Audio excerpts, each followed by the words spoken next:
देखिए, पियक्कड़ महासम्मेलन में आदरणीय नीतीश कुमार जी के दुलरुआ विधायक श्याम बहादुर सिंह बोले हैं, तो माननीय मुख्यमंत्री जी को विशेष अतिथि के रूप में रखें और मुख्य अतिथि के रूप में आदरणीय जीतन राम मांझी जी को रखना चाहिए, जो खुलेआम बोलते हैं कि थोड़ी थोड़ी पिया करो।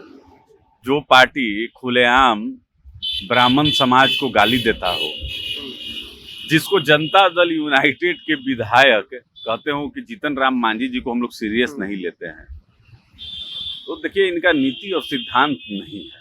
दलितों के दुश्मन कुछ लोग हैं जो चाहते हैं कि दलित समाज का उत्थान ना हो पाए, इसीलिए ऐसा अनर्गल बयान दिया जाता है। बहुत ज्यादा महत्व ऐसे लोगों का नहीं है राजनीति में, जो किसी समाज का तिरस्कार करते हो, गाली गलौज की राजनीति करते हो और अपना नीति और सिद्धांत इन लोग का विचारधारा नाम का कोई भी चीज नहीं बच गया है। देखिए, कुछ लोग सत्ता में अपने बेटे और दामाद के लिए राजनीति करते हैं, उन्हीं लोगों में से एक जीतन राम मांझी जी भी हैं।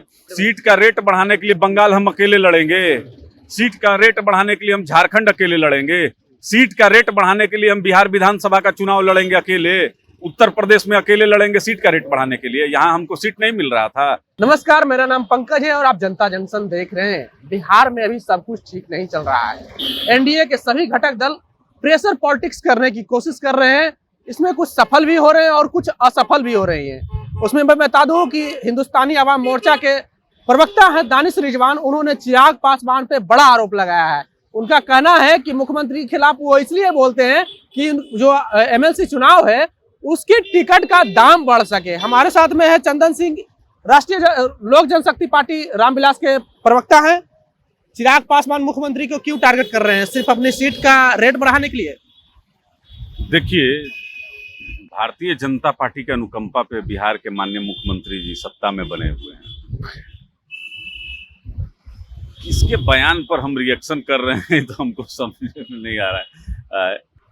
जो पार्टी खुलेआम ब्राह्मण समाज को गाली देता हो, जिसको जनता दल यूनाइटेड के विधायक कहते हो कि जीतन राम मांझी जी को हम लोग सीरियस नहीं लेते हैं, तो देखिए इनका नीति और सिद्धांत नहीं है।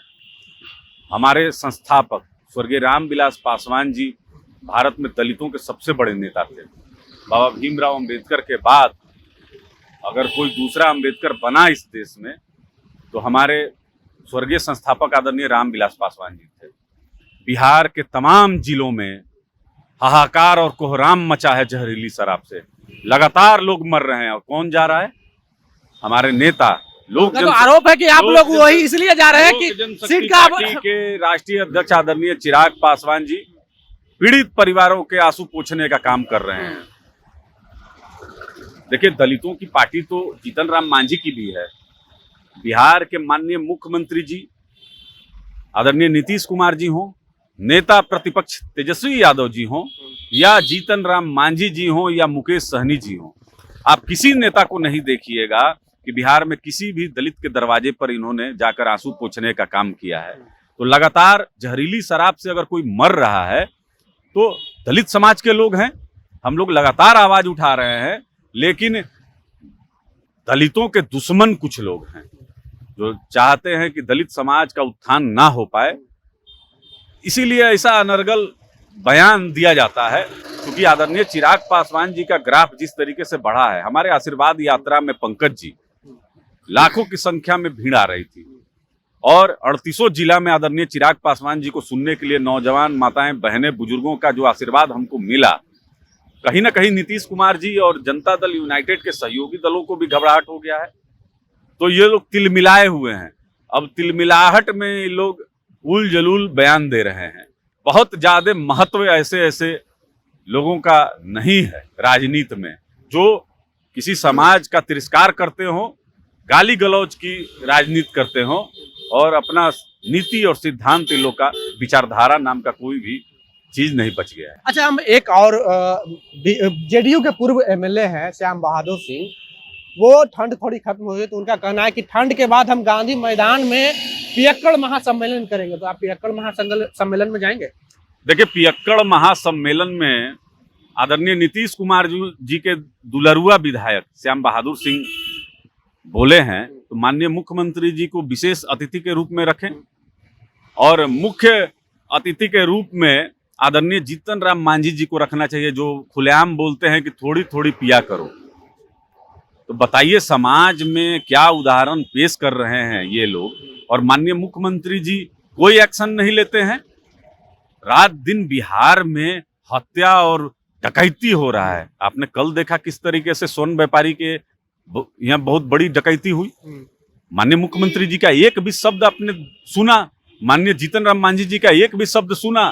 देखिए, कुछ लोग सत्ता में अपने बेटे और दामाद के लिए राजनीति करते हैं। उन्हीं लोगों में से एक जीतन राम मांझी जी भी हैं।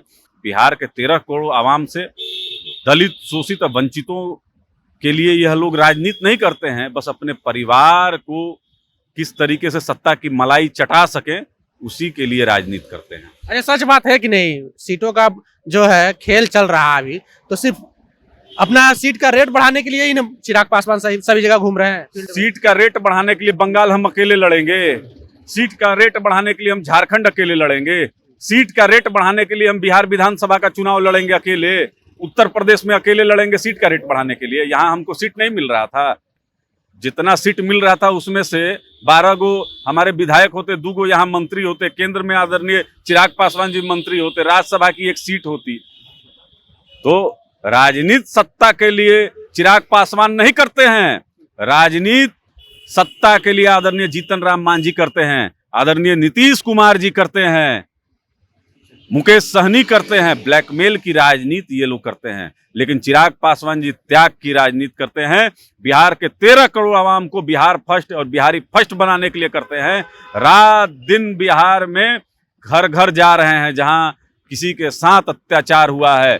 देखिए, निरंकुश रूपी जो ये वृक्ष है, इसमें मट्ठा डालने का अगर कोई काम करेगा, वह लोक जनशक्ति पार्टी के राष्ट्रीय अध्यक्ष हमारे नेता आदरणीय चिराग पासवान जी ही इस निरंकुश वृक्ष में मट्ठा डालने का काम करेगी। सत्ता को जब तक हम लोग उखाड़ के नहीं फेंक देंगे, तब तक चैन से बैठने वाले नहीं हैं। जो बेटे और दामाद के लिए राजनीति करते हैं, हम लोग उनको सत्ता से बेदखल करेंगे। तो सत्ता से बेदखल करेंगे, बिहार फर्स्ट बिहारी फर्स्ट के नारा देने वाले चिराग पासवान। तो ये थे हमारे साथ में चंदन सिंह, लोक जनशक्ति पार्टी रामविलास के प्रवक्ता। आपको हमारा ये वीडियो कैसा लगा, आप अपनी प्रतिक्रिया कमेंट बॉक्स में जरूर दें। अगर आप यूट्यूब चैनल पर देख रहे हैं तो चैनल को सब्सक्राइब कर लें, फेसबुक पेज पर देख रहे हैं तो पेज को लाइक कर लें। मिलते हैं अगले वीडियो में, धन्यवाद।